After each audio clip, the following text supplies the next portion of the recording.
Piña Soul Podcast with Dr. Jessica Hernandez.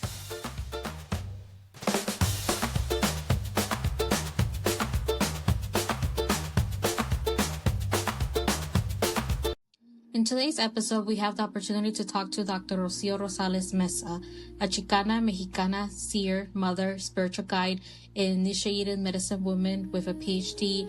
in counseling psychology. Rooted in a matriarchal lineage, her work draws on ancestral, earth-based, and cosmic traditions, including the Ñusta Paqo path in the Q'ero Inca lineage. With over 25 years of experience as a healer and teacher, she supports others in reconnecting with their spirituality, ancestors, and inner wisdom through holistic, community-centered healing. Thank you for listening to the Piña Soul podcast. Everyone, today we have the honor of interviewing Dr. Rosales Meza. Do you want to tell us a little bit about what you do and what kind of work you provide to the communities? Yes, thank you. It's such an honor to be here. I am Doctora Rocio. I am a seer. I'm a medicine woman in the Q'ero Inca lineage, and I have a PhD in counseling psychology, though I don't practice in that field anymore. I don't have a license, and it is because I don't believe in the colonial mental health complex. And we can get a little bit more into that today, but I really share traditional teachings, earth medicine teachings to help people deprogram from the colonial world and reclaim their ancestral earth traditions.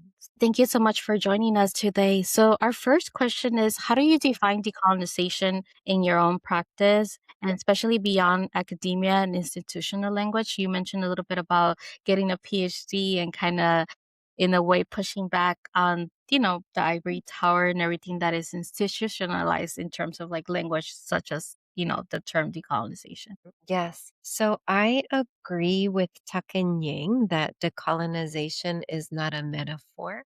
Decolonization is something that we need to actively do.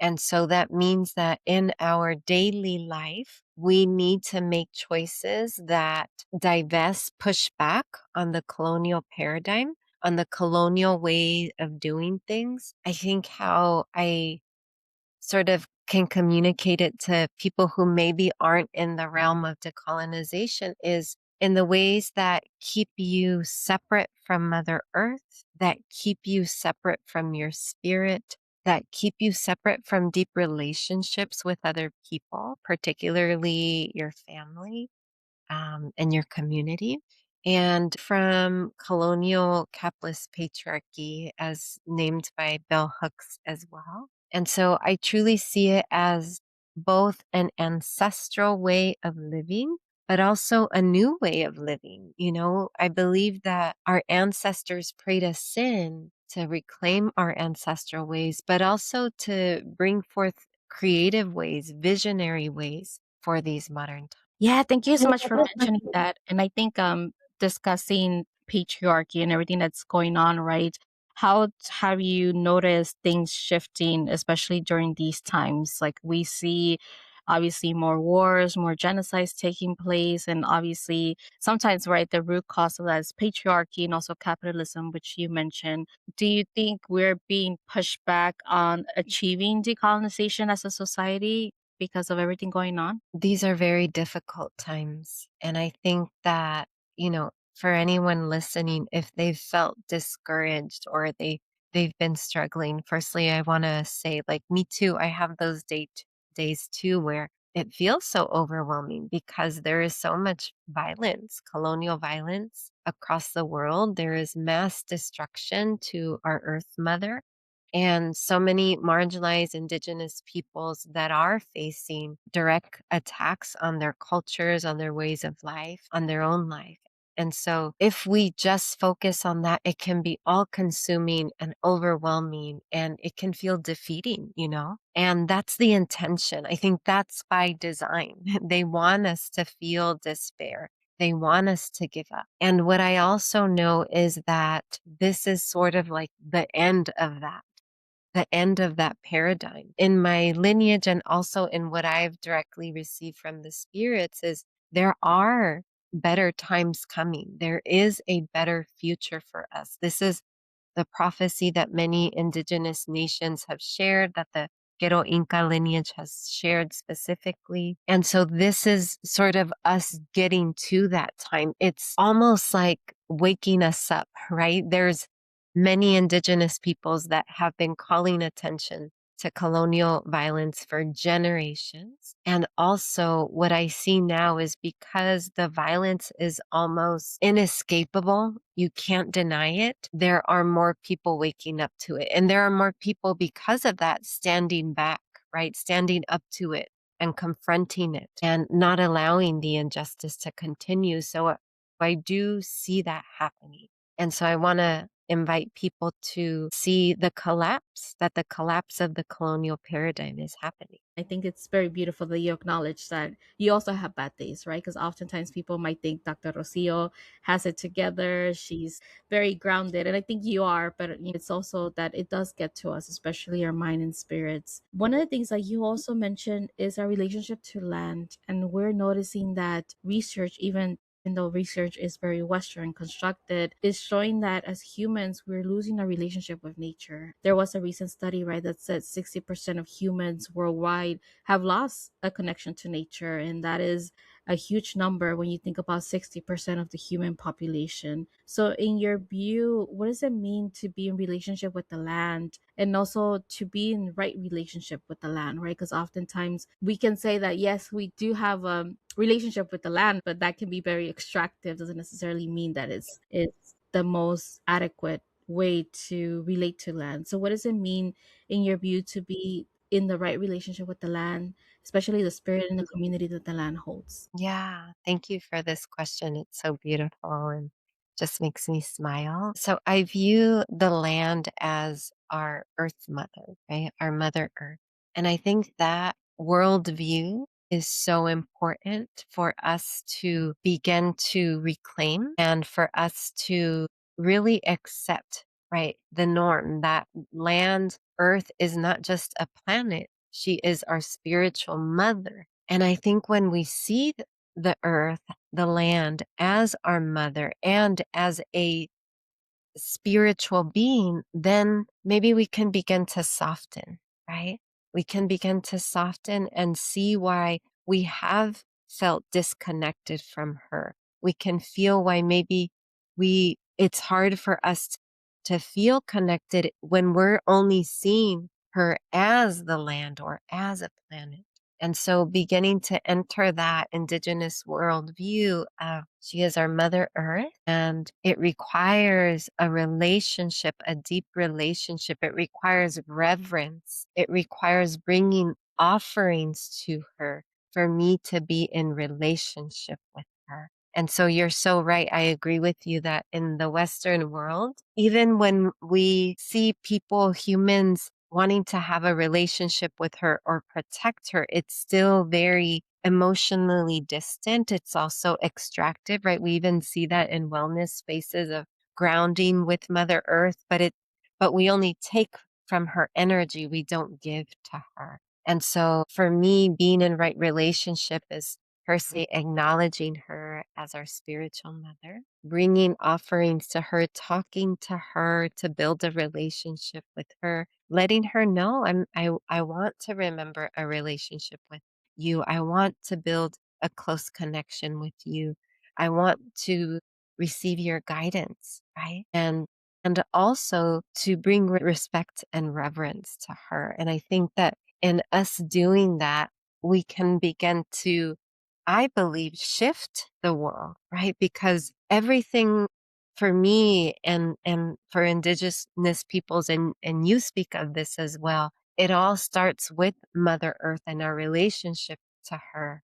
And I believe that colonization, the harm that happened through colonization, happened to our spirits, to our mind, to our bodies because of that severing from Mother Earth. That is why we feel spiritually lost. That is why we feel not enough sometimes. That's why in the Western world, as many achievements as people have, as advanced as they are in their career, they still feel lost and not enough because they never severed that original cut from colonization, which is from our Mother Earth. So I think that's so essential to us having a better future, but also for us to be well. Yeah, thank you so much for sharing your perspective. I Now that you say it, right, it is true. In many wellness spaces, we are extracting from Mother Earth also, right? Where, they're even the guide or the teachers say just, ground yourself with Mother Earth, but they never mention what is the offerings or the gifts that we can provide to her. And I think that it's very important for you to mention that, right? Because it's something that I have noticed even,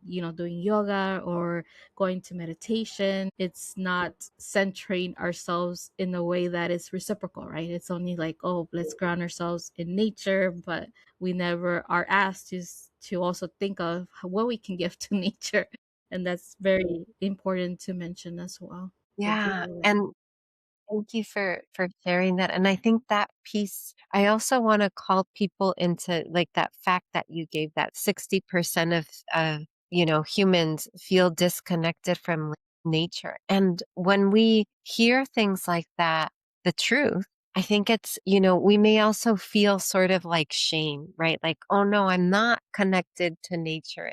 And what I want to invite people into is that this is not your fault. This is the colonial paradigm by design. When we are disconnected from Mother Earth and disconnected spiritually, we are easier to control. We are easier to program, easier to manipulate. And so it is not your fault. And also recognizing that there is work to do, right? There is inner work to do for me to deprogram from this harmful paradigm that not only harms the earth, but harms me, harms other people, right? Especially the most marginalized Black, Brown, Indigenous people. And so I have to divest and learn deprogram from that. And also, it is my natural state to be in connection with Mother Earth. And going back to when I introduced myself of why I no longer practice in colonial Western psychology, I also want to say I don't disagree with the mental health field. There is so much need. There is so many people suffering. And so I think it's about the way that we help people. And I think it's also about therapists decolonizing their practice. That is essential. But what I didn't agree with in Western psychology is that much of what is pathologized and diagnosed, depression, anxiety, I think a lot of that stems from the colonial violence, the colonial separation that we've experienced, also not being connected to Mother Earth, right? When we live in urban environments, right, quote unquote, when we're constantly at our desks or constantly on a screen, our mind, our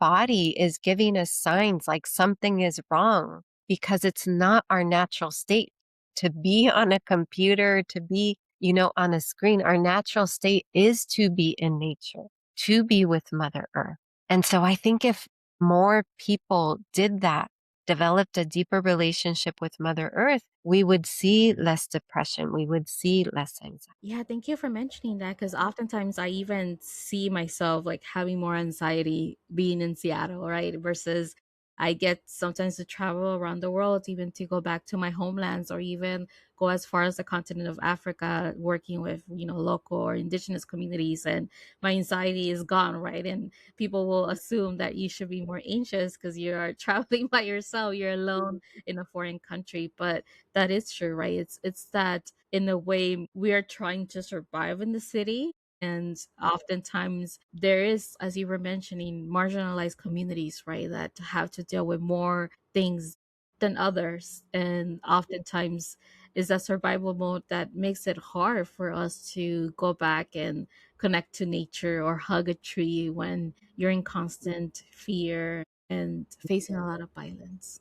Yes, absolutely. And so Thank I you. think it's right. It's yes, reconnecting to nature, reclaiming to earth, reclaiming earth wisdom, but also dismantling colonial capitalist patriarchy because that's where most of the violence and harm comes from. And you touch a little bit about this, but how does your training as a psychologist, perhaps, in some capacity, intersect with your role as a medicine woman? Or do you think it has taught you what not to do in many cases? Yes, thank you. I think it's a little bit of both, honestly.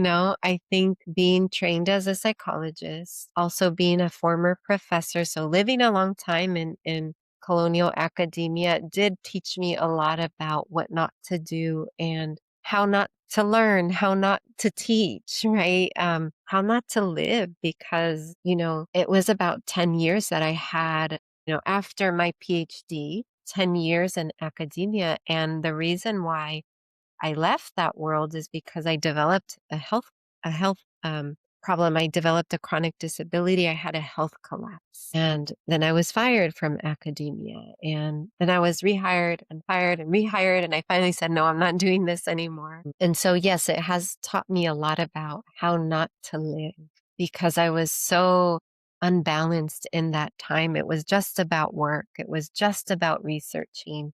I feel sad for myself as a doctorate student and as an early career psychologist and as an assistant professor. It was just so imbalanced. And I didn't know any different. That was a norm for me. That's how success was described by my mentors. This is just what you do to be successful, right? And so yes to that part. And also what my indigenous elders, teachers have taught me, because there was a time that I almost rejected everything from academia, everything, of my training. But my elders taught me that I still needed to value what I learned. And because it was given to me in my spiritual path to help people. And so I also see how my psychological training helps me to understand people and help people to experience healing, to experience wellness. And as much as we want to reclaim our ancestral ways, the truth is that those of us that live in the Western world, we still very much exist in that paradigm. As much as we reject it, right? We are still programmed in our mind. So this is lifelong work that we have to do. And so what I've seen is that even while I share indigenous medicine, earth wisdom, it has to come from the mind first for people to then enter their spirit, right? In the Western world, that's just how we've been programmed. And so there's still utility to that way of training that I received. And as long as it's decolonized and it's balanced, I think that's the key. Wow. Yeah, thank you so much for sharing that because oftentimes our bodies kind of tell us something is not aligning with our mind and spirit. I often see that, right? As somebody who also, I mean, I'm still in academia, but not fully to the point where, I'm a full time professor. But I love teaching the students. I think students, they are very interested in unlearning or relearning sometimes, but it's still that politics, right? That often it doesn't sit aligned with our bodies. And my next question is that you mentioned this already in some of the responses, but you often speak of unlearning the colonial mind, right? And I think I love how you phrase that because oftentimes, right, people, as you were mentioning, right, it's not somebody's. I guess you have to free yourself from the guilt sometimes that comes with unlearning, especially the colonial mind, because if there's guilt, right, people can, in a way, push away unlearning or other voices. We saw that a lot, especially with the anti-racist movement that was taking place, right, where people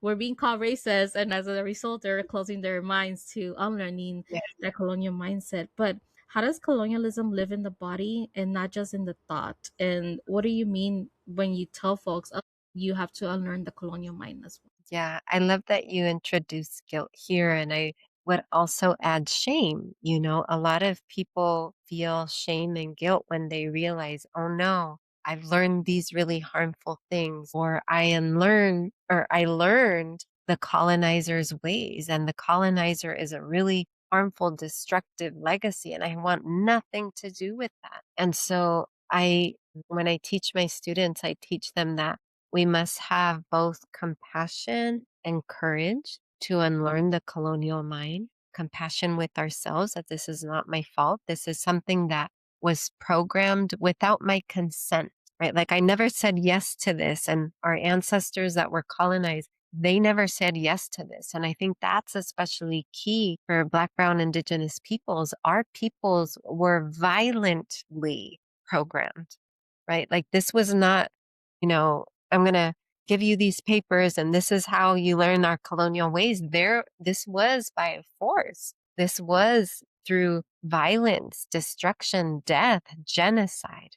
This is how it was programmed into us. And so compassion for ourselves, compassion for our ancestors, really seeing that this was something forced onto us. We never chose it. And then also courage to face there are ways that I'm still colluding with that are not the right way. And so let me have also courage to see that, right? I may feel guilt sometimes. I may feel shame sometimes. For instance, I may feel shame that I'm not in right relationship with Mother Earth. There was a time that I also wasn't in right relationship with her. I didn't grow up with a lot of the things that I know now.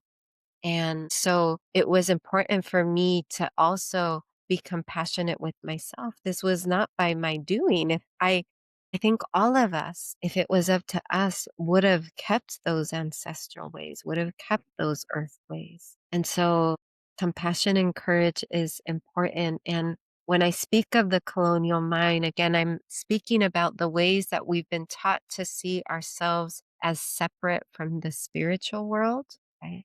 That the spiritual world is something that's demonic, right? That is dark, right? Something to be afraid of. Also, Mother Earth, right? That if you bring offerings to Mother Earth, that's brujeria or witchcraft, right? Rather than these are our ancestral ways. To constantly be in hyper productivity, that is also part of the colonial mind. To feel guilty resting, to feel guilty slowing down, to engage in predatory ways, right? That the more material wealth I have, the more things I have, that means I'm more successful, right? Rather than measuring success by what we give to the collective, how well my spirit is, how deeply connected I am to the web of life, and deeply connected I am to the people around me, my community, right? So these are all parts of the colonial mind. To seeing Western ways as superior, right? And indigenous ways as inferior.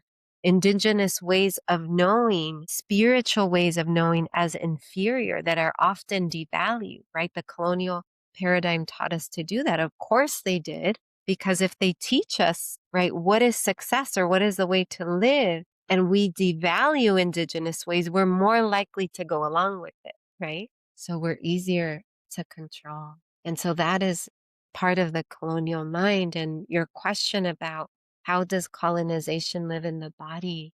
I just take a deep breath with that question because I think it lives in the body through grief. I think it lives in the body through trauma, tension that we feel in the body that we can't explain. Like I can't explain these headaches, or I can't explain why I feel so tense. It can't explain why sometimes I feel pulled under by sadness and grief, or why I get so angry, right? This feels like it's not even mine. I think those are remnants of colonial trauma. And so that's how, for me, it lives in the body. Thank you so much for mentioning that, and also for reminding us, right, that we have to be compassionate to ourselves, because oftentimes we want others to be compassionate, right? Especially when we're talking about everything going on in the world. But sometimes we're not compassionate even with ourselves, so we cannot necessarily display that compassion towards others. And I think that we're seeing that a lot, right, with the wars and all of the graphics that are being shown on social media, because we have the power of technology now, but people are becoming emotionless to some of the stuff that they're seeing, right, in terms of that. And I guess one of my other questions is, in your work, where does joy fit in, especially when we're talking about decolonization and healing, right? Because oftentimes we associate it so much as like anger, we associate it so much as like detachment, but joy has been one of the reasons why many of our communities have survived and in a way overcome all of this grief that you mentioned as well, right? So how does joy fit into the decolonization and healing process in your Yeah, I so appreciate you bringing this into the conversation, and especially as you touched on the numbness that people feel in witnessing all of the violence. And so I think firstly, I want to say that a lot of people, especially if you're connected to any community work, any activism work, joy is almost like a bad word, right? Like wellness is almost like a bad word, right? Like you're betraying the movement if you're taking care of yourself or if you're laughing and if you're having fun, right?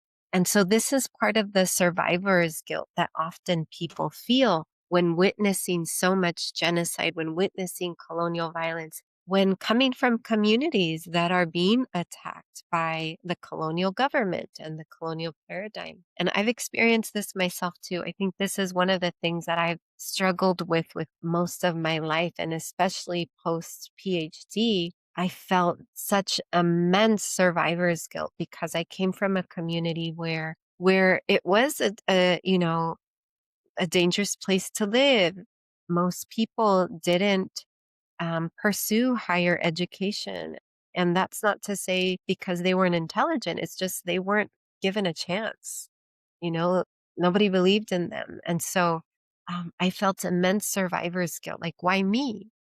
And then I felt like a huge duty to give everything back to my community, everything back to my family. And I think that's also why I experienced a health collapse because I didn't take care of myself. What I know now, 10 years after my collapse. So now I'm 20 years post PhD. Like, my goodness, I can't even believe it. That blows my mind sometimes when I think about that. Almost 20 years. And so what I know now is that joy is essential. Joy is essential to our movements. Caring for ourselves is essential for our movements. Wellness, dancing, music, right? You mentioned that a lot of our ancestors survive through cultivating joy, and it's through music, through dance, right? Through laughing through the hard times. Something that my mom, yo soy Mexicana, I'm Mexican, born in the US, pero soy Mexicana. And she says something that los mexicanos se ríen de todo, all of our misfortune, and so we laugh through the hard times and that helps us, navigate the hard times and overcome the hard times. And I think that's so important for the newer generations to remember that it is essential, right? It's not something that we can negotiate with. Like, this has to be part of our practice as well, to allow joy, to allow wellness, for us to make it to the future, for us to be as well as we can. Because what I know from my lived experience is that we can only live in servitude for so long. And when I say servitude, I mean just giving, giving, giving. We can only live that way for so long. And then it will come at a cost to us. And so it is important, I believe, joy to our movements, joy as a decolonial practice. It's also how we resist. Yeah, thank you so much for mentioning that, right? And often reminding the younger generations to also be joyful. Because, yeah, it is true, right? We are in the way program overall to think that joy is like betraying the movement or betraying the cause, when in reality, it's not always required for us to be serious or to be direct. And oftentimes, right, we see even in leaders that they adopt these ways of leadership that are not joyful or caring, where they have to be like, in a way, dictators in that sense, right? And this is why in corporate America, we're seeing how people are, I think I forgot the term they use, but it's like either quitting or like quiet quitting, where they just want to leave. And obviously in academia is also in itself a corporate institution. So thank you Yes. for mentioning that. Yeah. And I think what you're naming is patriarchy, right? These ways of leadership, that is patriarchal leadership. And so, this could be a whole nother conversation, but what I will say is I believe to truly decolonize, we must reclaim matriarchy. Because sometimes in doing decolonial work, as you said, people continue to collude, recreate the same ways that they say they're against. And that's because we are not reclaiming indigenous ways, which includes reclaiming matriarchy. Until we have matriarchal leadership, right? Women, matriarchs at the center, teaching and leading, I don't think that we'll truly make progress, right? So I believe it's Indigenous elders and matriarchs that must be leading us for us to truly be able to learn how to value life, how to nurture, how to be in deep relationship with our, with humans and also with nature. I think that's so instrumental. Yeah, thank you for reminding us of that, right? Because oftentimes, yeah, we do need our matriarchs to be leading. Because even as women, right, sometimes we can adopt those patriarchal leadership tendencies that are not necessarily conducive of our communities or the people that we serve. And this kind of relates to the next question, right? What does it mean for you to be a good ancestor, especially in this time? Thank you for that question. It feels so beautiful. I think to be a good ancestor means, firstly, being a good steward of your medicine. And what I mean by that is the knowledge, the gifts that you have been entrusted with, that the ancestors gave you, that the spirits gave you, that you have a responsibility to those gifts, to cultivate them, to nurture them, to share them, right? And to also not just profit from them, right? To share them. And that I deeply believe this, and this is why I teach so much for free, because I believe that this is knowledge that everyone should have. I also have a business, and so that is important too, to nurture ourselves. At the teachings that I offer, the courses that I offer, it is also how I provide for my family. And so it's that balance, but it's also important for us to share them generously with the collective for those that are seeking. I also believe to be a good ancestor means to think collectively, to think about those that are marginalized, that are the most vulnerable, to think about the children, to think about our descendants and what kind of world are we leaving them. I think it's so easy to fall into despair, and I just don't even want, I don't want to do this anymore, and I want to ignore it, and I want to have nothing to do, with this anymore. And I'm so tired from activism work. And we can have those moments, and it's important to recover, right? Because burnout is high, but also to come back to it, because our descendants, as a mother, that for me is so important. It's what keeps me, in the hard times. It's the prophecy of, my medicine lineage, but also it's my child who doesn't allow me to give up. I have a responsibility to them. And so thinking about our descendants and what kind of world are we leaving them? What kind of legacy, what kind of practices are are leaving them? Yeah, that is very beautifully said, right? Especially as you're mentioning that you are thinking of the future generations and your own lineage. And obviously it's hard, right? Sometimes to give a lot of free labor because we're still living in these capitalistic societies where we have to pay the bills, we have to pay the mortgage, the rent. And it's not like back, in our ancestral race, right? Where everything was community based, communal, where there wasn't necessarily any fees or currency in the sense of like dollar bills and things like that. So I guess my next question, and it kind of relates a lot to the youth, right? Especially with a lot of our youth caring for climate change and being advocates for climate change. What role does spirituality or ancestral knowledge play in responding to the climate breakdown that our global society and our Mother Earth is currently facing? I think spirituality is so important. It is part of what we must reclaim. I think that it is so missing in the modern world. I think a lot of people have rejected spirituality in modern times because of colonial religions. And what I say to those people is that spirituality pre-existed colonial religions, and that we are spirits first. We come from the stars, right, as spirits, and then come into a human body. And when we are done with this human life, we will return to the stars. But we are spirit first. And so we must nurture our spirit, especially if we are facing the violence of colonization, especially if we are facing the destruction of Mother Earth, because that's going to break our hearts, right? Sometimes it will feel overwhelming. And so we must nurture our spirit to be able to do this work effectively and to do it in a way that doesn't slowly kill us, because that happens a lot too, right? Chronic illnesses that many, and I want to say this too, many of the people that are doing this work are women, right? Are women, are queer people. And so I just want to name that, because women and queer people are constantly being targeted by the colonial paradigm, right? So we're doing this work on top of all of that. We're facing colonial violence. And so we develop chronic disabilities, chronic illnesses. We experience burnout, because this is the other thing.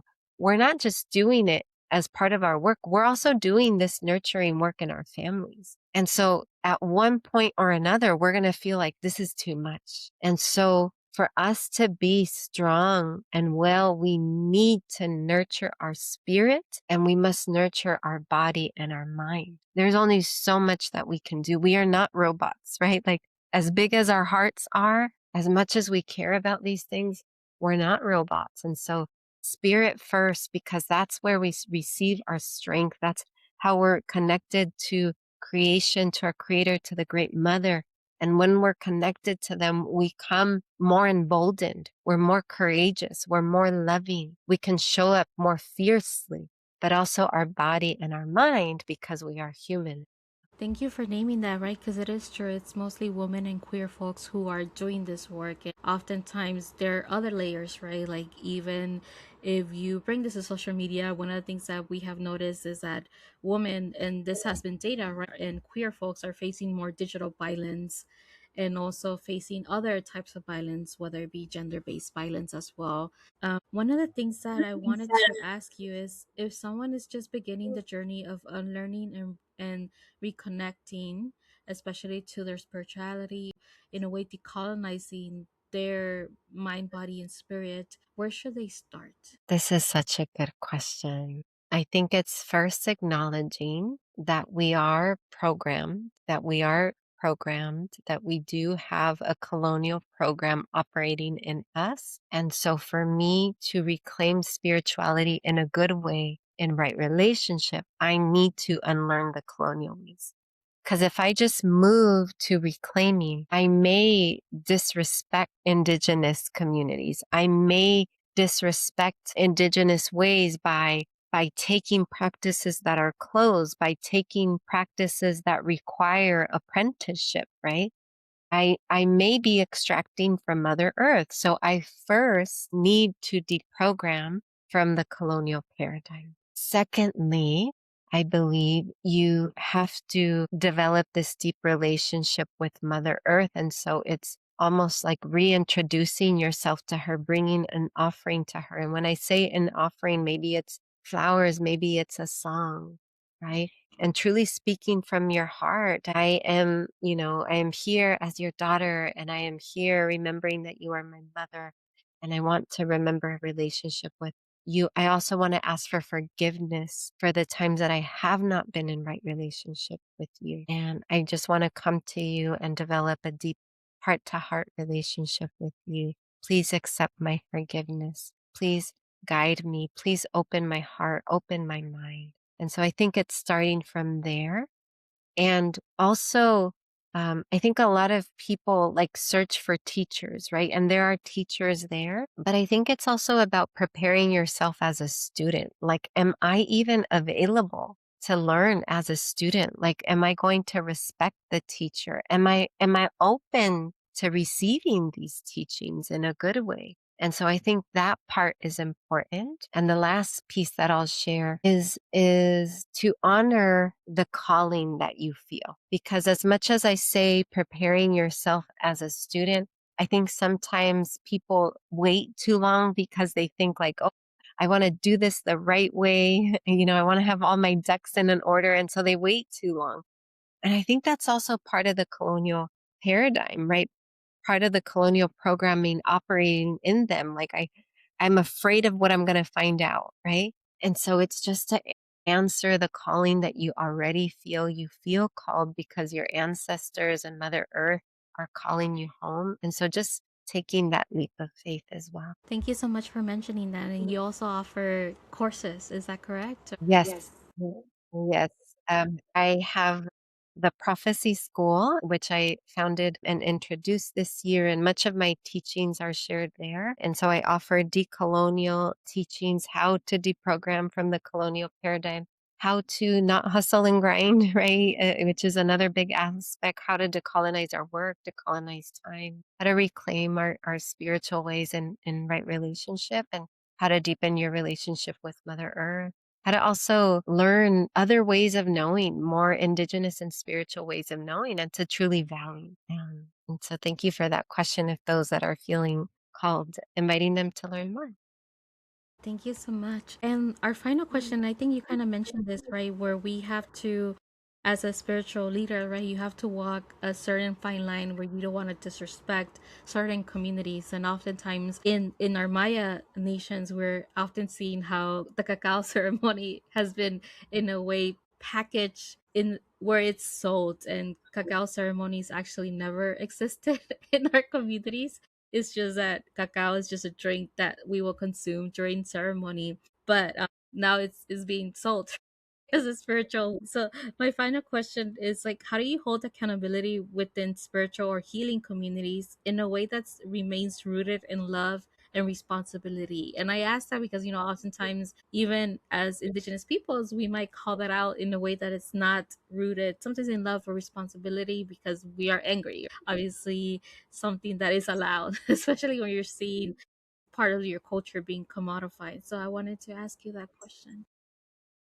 Thank you for this, and thank you for your awareness of this. And you mentioned this earlier as well, that we saw this a lot with the anti-racism movement and the ways that people were being called out. And so I agree with you that it is important to honor the anger that we feel sometimes, right? It's important to honor that anger, but also it's important to not stay in that anger because it makes us more prone to conflict. Also, when we're angry, cortisol increases in our body.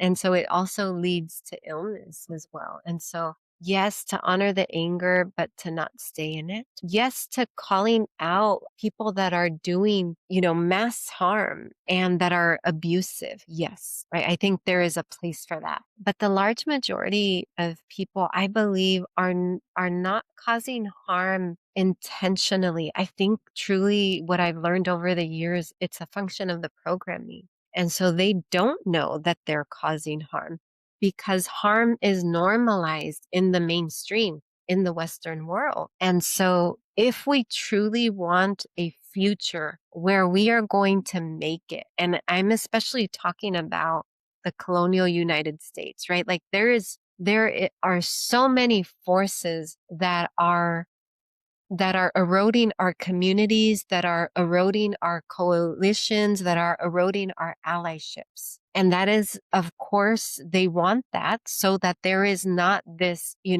collective power that dismantles their colonial government, that dismantles the colonial paradigm. And so if we truly want collective power, we need to come from a place of compassion. We need to come from a place of, I also want to say, patience, right? Like, let's also be patient with each other. Let's not, be quick to judge and quick to cause conflict. Let's try to understand each other. Let's try to understand that we're facing, impossible conditions, and sometimes we are going to cause harm. And sometimes there will be conflict, and let's not be afraid of that. Like, let's make space for that. And let's come from a place of being truly rooted in our heart that I want to work this out. Not I want to, I want to call you out, right? But because there's a difference there. And I think people can feel the difference. And I think, of course, this is a function of patriarchy, right? Patriarchy is very much focused and colonization on punishment, right? Let me punish you and let me see what's wrong with you instead of let me try to understand you. Let me be patient. Let me be compassionate. And so I think there needs to be more space for that as well. Thank you so much, Dr. Rocio, for mentioning that because I think when you're younger, right, it's easier to be angry, to be more reactive, to call people out. And I think that as I'm growing older, right, I'm realizing that patience and compassion is also not necessarily something that we just deserve, but other people's also deserve. And we're learning that. I'm personally learning that as as I'm getting older and becoming and an older adult. Very easy for young folks to fall into that trap, right? Where it's still colonialism that teaches us that punishment is what people deserve. And I think that oftentimes we don't see that, right? So it's very beautiful that we're closing this by also in a way calling us in to decolonize the ways that we think punishment is something that people deserve in that sense, right? Because sometimes harm, obviously, it's not something that we can debate, but sometimes it's unintentional, not intentional. But I wanted to thank you so much for being here. And to close the episode, I wanted to ask you, what is one lesson you would like folks to take from either this conversation we had or something that you want folks to unlearn as we move forward in our society and world? I feel called to speak to Black, Brown, Indigenous peoples and to remind them to offer the sacred reminder that they are a sacred divine being. I know that there's many messages in the world that makes us feel like there is something wrong with us, that we are not smart, that we need to change our ways. And I want to offer the sacred reminder that we are divine, sacred beings, and that we come from lineages that are powerful, that carry deep medicine and deep wisdom, and that this is the time to begin to reclaim them. This is a time to learn to value those ways because it's what's going to bring us into the future. And so remembering that this is in your blood and bones. And so answering that call of your literal DNA. Thank you so much for joining us today. Thank you so much. It's been such an honor to be here with you. Thank you. Thank you.